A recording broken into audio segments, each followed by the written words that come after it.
उसने अपना काम छोड़ दिया और सारे दिन यूट्यूब देखता रहता था और उस एक रेडियो को सही करता रहता था। वो रेडियो सही नहीं हो रहा था तो बार बार यूट्यूब की वीडियो देखता, फिर रेडियो को सही करता। उसकी पत्नी उसको देखती थी और कहती थी कि बार बार आप सारे दिन इस रेडियो में क्यों लगे रहते हो, काम धंधे पे क्यों नहीं जाते। लेकिन वो अपनी पत्नी की सुनता नहीं है। लेकिन एक दिन क्या होता है, वो रेडियो सही हो जाता है। वो उस रेडियो को लेकर एक शख्स के पास पहुंचाता है और जैसे ही वो शख्स उस रेडियो को खोलता है, वो रेडियो फट जाता है। उस शख्स की मौत हो जाती है और उसके साथ में उसकी बच्ची की भी मौत हो जाती है।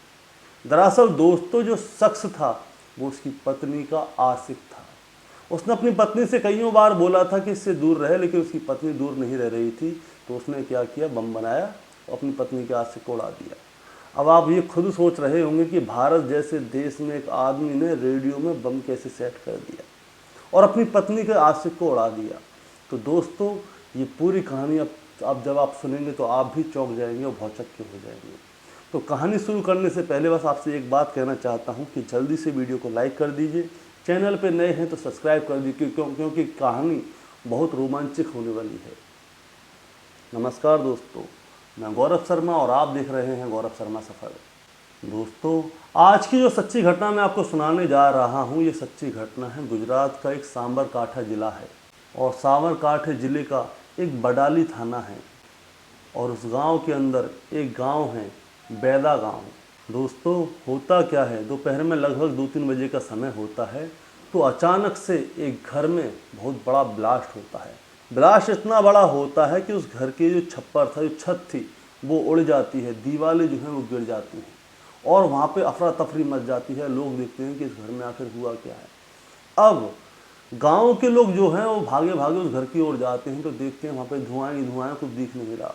अंदर जाके देखते हैं तो वहाँ पे जो शख्स था उसका नाम था जीतू और एक वहाँ पे एक छोटी बच्ची थी, उसकी लाश पड़ी होती है। जीतू के शरीर के परकच्चे उड़ जाते हैं और जो छोटी बच्ची होती है उसके शरीर के भी परकच्चे उड़ जाते हैं। अब ये खबर पुलिस तक पहुंचाई जाती है। अब दोस्तों, यहाँ पे पुलिस पहुंचती है। पुलिस सभी लोगों को अलग करती है और देखती है कि अंदर क्या हुआ। अब पुलिस देखती है कि वहाँ पे धुआं धुआं था और कुछ लोग ज़मीन में पड़े हुए हैं। तो पुलिस क्या करती है, सबसे पहले जो आदमी होता है जीतू, जिसकी उम्र 36 साल थी, उसको बाहर निकालते हैं। उसके बाद उसकी एक बेटी होती है भूमिका, उसको बाहर निकालते हैं। उसके बाद एक और उसकी बेटी थी छाया, उसको भी बाहर निकालते हैं। तो आगे चल के और देखते हैं तो वहाँ पे एक लड़की होती है जो कि पड़ोसी की बच्ची होती है, जो कि भूमिका और छाया के साथ उनके घर पे खेलने आई हुई थी। उस लड़की को भी, वो भी चोटिल हो चुकी थी, तो उनको निकालते हैं। अब क्या होता है, पुलिस वाले क्या करते हैं, जल्दी से उन चारों लोगों को हॉस्पिटल पहुंचाते हैं, जहां पे पता चलता है कि जीतू और उसकी बेटी भूमिका मर चुकी हैं। जो पड़ोसी की बच्ची थी और उसकी दूसरी बेटी थी छाया, वो गंभीर रूप से घायल हैं। अब दोस्तों, होता क्या है, पुलिस क्या करती है, जीतू के घर पे जाती है, उसके घर की जांच पड़ताल करती है कि ऐसा तो नहीं कि घर में सिलेंडर वगैरह फट गया हो। तो उसके घर में जाते हैं तो सिलेंडर वगैरह सारी चीज़ बिल्कुल सही होती है। अब पुलिस उसके घर में जांच पड़ताल करती है, खोजबीन करती है अच्छी तरह से कि क्या हुआ था, ऐसी क्या चीज़ थी जो कि फट गई और इन लोगों की मौत हो गई। अब वो वहाँ पे जब जांच पड़ताल कर रहे होते हैं तो वो देखते हैं कि वहाँ पे जो है गिफ्ट की जो पॉलीथीन होती है पैकिंग वाली, उसके परकच्चे उड़े हुए हैं। जहाँ पे काला निशान था वहाँ पे गिफ्ट की पॉलीथीन के परकच्चे हैं और एक रेडियो के परकच्चे पड़े हुए हैं। तो वो समझ जाते हैं कि यहाँ पे इस जगह पे जो गिफ्ट वाली थैली है, इसके अंदर शायद कुछ था, रेडियो या कुछ ऐसी चीज़ जिसके की परकच्चे उड़े हैं और ये इसकी चपेट में आके ही जीतू और उसकी बेटी की मौत हुई है। अब वहाँ पे एक्सपर्ट्स को बुलाया जाता है। जब एक्सपर्ट आते हैं तो वो बताते हैं कि यहाँ पे एक बहुत बड़ा धमाका हुआ है और वो धमाका जो हुआ है अमोनियम नाइट्रेट से हुआ है, जो बारूद होता है, जो कि खदान वगैरह बनाने के काम आता है, पहाड़ों को बम से उड़ाने के काम आता है और भी बहुत काम आता है अमोनियम, उससे यहाँ पे धमाका हुआ है।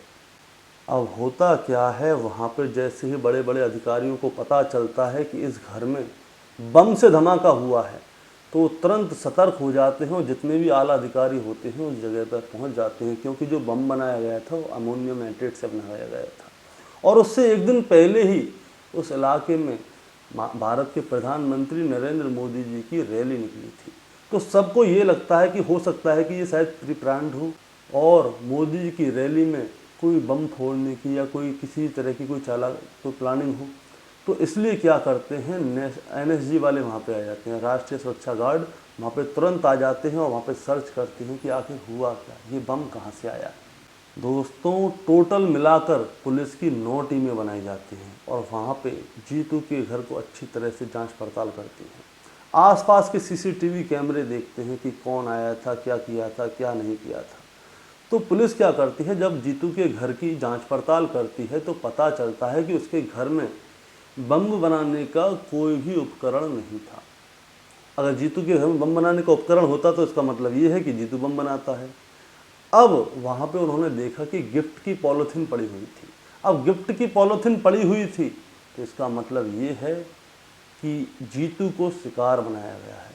किसी ने जीतू के घर पे कोई रेडियो या कोई चीज़ ऐसी गिफ्ट में पैक करके दी है जिससे कि जीतू को उड़ाया जा सके, और जीतू ने बाद में उसको खोला, उसके बाद जीतू बम से उड़ गया। दोस्तों, जो बम धमाका हुआ था वो नेशनल लेवल की बात थी। यहाँ पे पुलिस की 9 टीमें होती हैं और अच्छे अच्छे एक्सपर्ट होते हैं, और भी टीमों को बाहर से बुलाया जाता है कि इस घर में बम कैसे फटा, और उससे एक दिन पहले ही यहाँ से मोदी जी की रैली निकली थी। अब जीतू के बारे में क्या है, जांच पड़ताल की जाती है। आड़ोस पड़ोस में पूछा जाता है कि जीतू की किसी से लड़ाई तो नहीं थी, और उससे कहते हैं कोई लड़ाई नहीं थी।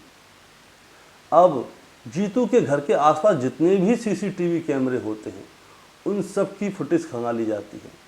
तब पता चलता है कि दोपहर में लगभग 12:30 बजे के आसपास एक ऑटो आता है, जीतू के घर के बाहर रुकता है, उसमें से ऑटो वाला निकलता है, उसके पास कोई गिफ्ट जैसी चीज़ थी। वो ऑटो वाला उस गिफ्ट को जीतू को दे देता है। अब क्या होता है, अब पुलिस उस ऑटो वाले के बारे में जांच पड़ताल करती है, ऑटो वाले को हिरासत में लेती है और जीतू के बारे में जांच पड़ताल करती है कि कहीं इसकी किसी से लड़ाई झगड़ा, कोई बात तो नहीं थी, विवाद तो नहीं था, कोई मैटर तो नहीं था। सब लोग बताते हैं कि जीतू बहुत सही था, उसकी किसी से लड़ाई झगड़ा नहीं था, उसकी दोनों बच्चियां थी, उनके साथ खुश था अपने परिवार के साथ। अब जीतू की कॉल रिकॉर्ड खंगाली जाती है कि कहीं ऐसा तो नहीं कि फ़ोन पे किसी से कोई बात झगड़ा चल रहा हो, उसको पता नहीं हो। तो पता चलता है जीतू की लड़ाई झगड़ा तो किसी से नहीं था, लेकिन जीतू का किसी से प्रेम प्रसंग था, जो कि उसी इलाके में रहने वाली एक महिला थी। दोस्तों, अब जो महिला थी उसके पति का नाम है जितेंद्र। अब जितेंद्र को जैसे ही अपनी पत्नी के बारे में पता चलता है कि उसकी पत्नी के जीतू के साथ अवैध संबंध है, तो जितेंद्र क्या करता है, जीतू के पास जाता है और उससे बोलता है कि भाई तू मेरी पत्नी से बोलना चालना बंद कर दे। अब इन दोनों के बीच में कईयों बार वाद विवाद होती है, लेकिन क्या होता है, वाद विवाद के बाद भी जीतू जितेंद्र की पत्नी से बात करना बंद नहीं करता, उससे संपर्क में रहता है, जो चाहे वो करते हैं, घूमते फिरते हैं। अब क्या होता है, पुलिस उस महिला के पति के बारे में जांच पड़ताल निकालती है, जो जीतू से वाद विवाद जिसके हुए थे। तो पता चलता है कि जो जितेंद्र था वो खदानों में काम किया करता था, जहाँ पे कि अमोनियम नाइट्रेट से बम से गुफाएं बनाई जाती हैं या पहाड़ तोड़े जाते हैं, वहाँ पे काम किया करता था। अब पुलिस क्या करती है, पुलिस बिल्कुल देर ना करते हुए तुरंत जितेंद्र के पास जाती है और उसको उठा के थाने में लेकर आती है। अब जितेंद्र से बोला जाता है कि अब सही से ही बताओ कि तुमने ये बम कैसे बनाया और तुम्हें बम बनाना कैसे आया, और तुमने जीतू को क्यों उड़ाया, क्या वजह थी, क्या प्लानिंग थी, हमें सारी बात क्लियर बताओ। तो जितेंद्र बोलता है कि आज से कुछ महीने पहले मेरे को पता चला था कि मेरी पत्नी के जीतू के साथ में अवैध संबंध है। तो होता क्या है, मैं जीतू के पास जाता हूँ पहले, और मैंने जीतू से बात की कि देखो भाई जीतू, अब तक जो हुआ वो ठीक है, अब इसको तुम यहीं पे ख़त्म कर दो, मेरे परिवार को ख़राब मत करो, तुम मेरी बीवी से बोलना चालना सब कुछ बंद कर दो, तुम भी शादीशुदा हो, मैं भी शादीशुदा हूँ, इसलिए तुम्हें मेरी पत्नी से बात करने की कोई ज़रूरत नहीं है और आगे से तुम मेरी पत्नी से बात नहीं करना। जीतू से मैंने कई बार ऐसे कहा, लेकिन जीतू नहीं समझता। तो अब मैंने अपनी पत्नी से जाके बोला कि भाई तुम इस जीतू से बातचीत करना बंद कर दो, ये कर दो, वो कर दो।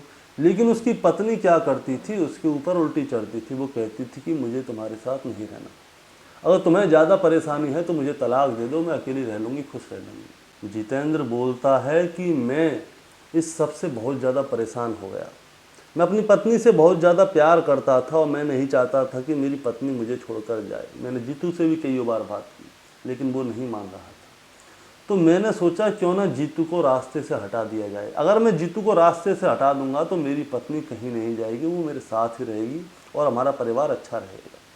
तो जितेंद्र क्या करता है, जहाँ पे काम किया करता था वहाँ से 250 ग्राम अमोनियम नाइट्रेट जैसे तैसे चोरी करके छुपा के ले आता है और नौकरी छोड़ देता है। फिर उसके बाद में वो क्या करता है, यूट्यूब पे सर्च करता है कि बम कैसे बनाया जाए। उसने बहुत सारी वीडियो देखी कि कहाँ से कैसे क्या क्या चीज़ चाहिए, तो वो सारी चीज़ों का प्रबंध करता है। अब उसने ये कहा कि अब इस बम को ऐसे कैसे सेट किया जाए कि कोई इसको टच करे या किसी चीज़ को छुए स्पेशल, उस चीज़ को छूने से वो बम फट जाए। तो यूट्यूब पे वो सर्च करता है तो उसको इसके बारे में जानकारी मिलती है। तो जितेंद्र क्या करता है, एक रेडियो लेकर आता है और यूट्यूब पे सारे दिन लगा रहता है कि क्या चीज़ कैसे कैसे करनी है। अब जितेंद्र उस रेडियो को बना देता है। थोड़ा समय लगता है कुछ दिनों का, लेकिन जितेंद्र हार नहीं मानता। वो रेडियो में अमोनियम नाइट्रेट मिलाकर उसके साथ में और भी कई बम बनाने के पदार्थ मिलाकर, उन सबके नाम मैं आपको बता नहीं सकता जो पदार्थों के नाम हैं, नहीं तो आप लोग भी पता चला कुछ करने लग गए, इसलिए वैसे तो गलत काम है, लेकिन मैं बस अमोनियम नाइट्रेट का नाम बता रहा हूँ क्योंकि वो किसी को मिलता नहीं है अलग। वो उसको ऐसे सेट करता है रेडियो को कि अगर उसको कोई चालू करेगा तो जैसे ही बम घूमे, जैसे ही अंदर का कसर का घूमेगा तो वो टच होगा तो बम फट जाएगा। अब उस रेडियो को जीतू के घर तक कैसे पहुंचाया जाए। अब जितेंद्र क्या करता है, एक वहीं का उसी इलाके का एक ऑटो वाला होता है, वो उस रेडियो को जितेंद्र गिफ्ट पैकिंग करवा लेता है और कहता है कि इसको जीतू के घर पे जाके दे आओ, मैं तुम्हें 200 रुपये दूंगा। तो रेडियो वो तैयार हो जाता है ऑटो वाला।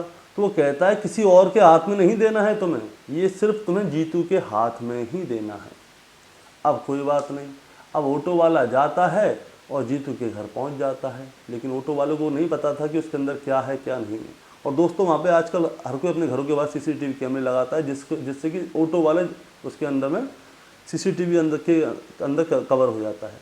अब वो क्या करता है, जीतू के हाथ में रेडियो दे आता है। अब जीतू की 2 बच्ची अपने घर पे ही थी उस समय, और एक बच्ची जो पड़ोसी की थी, शिल्पा जो भी था, वो उसके घर पे ही थी, वो खेल रही होती है। तो जैसे ही जीतू अंदर गिफ्ट लेके जाता है तो उसकी बड़ी बेटी उसके पास आती है, पापा पापा इस गिफ्ट में क्या है। अभी 2 बच्चियां दूर हैं। अब वो कहता है कि पता नहीं क्या है, इस पर मेरा नाम, उस पर जीतू का नाम लिखा हुआ था, उसका पता लिखा हुआ था, उसका नीचे फ़ोन नंबर लिखा हुआ था, पता नहीं क्या है। अब जीतू जैसे ही उस गिफ्ट को खोलता है तो उसके अंदर रेडियो होता है। अब जीतू और उसकी बेटी रेडियो के बिल्कुल नज़दीक थे। अब जैसे ही जीतू उसको, अब सुनिए क्या होता है, जो जितेंद्र था वो बाहर खड़ा हुआ है गली के नुक्कड़ पे। वो देखता है कि जब तक बम ना फट जाए वो यहाँ से कैसे जाए। वो इंतज़ार में था कि जीतू उसको रेडियो को चालू करे और बम फटे तो मैं निकलूँ यहाँ से। अब सुनिए, अब अंदर में जीतू क्या करता है, जैसे ही रेडियो चालू करता है, रेडियो चालू करते ही अमोनियम नाइट्रेट अपना असर दिखाता है, तुरंत वहाँ पे बम फट जाता है। अब बम फटते ही जीतू और उसकी बड़ी बेटी के परखच्चे उड़ जाते हैं। उसकी छोटी बेटी और पड़ोसी की बेटी जो थी वो उनसे थोड़ी दूर थी, दूसरे कमरे में थी। तब बम फटता है तो दीवारें भी गिर जाती हैं, छत उड़ जाती है। तो वो दोनों बच्चियां तो दीवार और छत की चपेट में आ जाती हैं, और इधर जीतू और उसकी बड़ी बेटी बम फटने से उन दोनों के परखच्चे उड़ जाते हैं। जैसे ही बम फटता है वो लोग, आसपास के लोग जाते हैं कि क्या हुआ भाई इस घर में। अब अड़ोसी पड़ोसी जल्दी जल्दी वहाँ पे देखते हैं, ईंटों को हटाते हैं तो देखते हैं कि जीतू मरा हुआ है, उसकी बेटी मरी हुई है, उसकी 2 बच्चियाँ हैं, एक पड़ोसी की एक जीतू की, वो दोनों घायल हैं बुरी तरह से।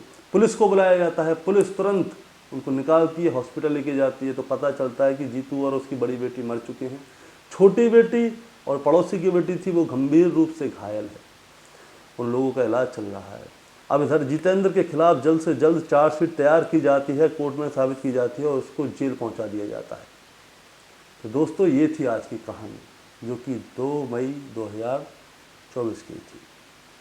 अब आप बताइए कि प्यार मोहब्बत क्या इतनी ज़रूरी है कि वो औरत अपने पति को छोड़ने के लिए तैयार है, एक शादीशुदा आदमी के लिए। अब उसके पति ने जो किया अपनी पत्नी के लिए, जो बम से उसके आशिक को उड़ाया, क्या वो सही था? आप मुझे अपनी राय दीजिए। और ऐसी ही कहानियाँ सुनने के लिए जो कि सच्ची कहानियाँ हैं, हमारे देश में कहाँ कहाँ क्या क्या घटना हो रही है, ऐसी जानकारी लेने के लिए आप लोग मेरा चैनल गौरव शर्मा सफ़र सब्सक्राइब कर सकते हैं। नए हैं चाहे पुराने हैं, वीडियो को लाइक किए बगैर नहीं जाइएगा, ताकि आप वीडियो को लाइक करेंगे तो इस वीडियो की बूस्ट बढ़ेगी। अब वीडियो बूस्ट होगी तो औरों के पास भी ये कहानी हो जाएगी। नमस्कार।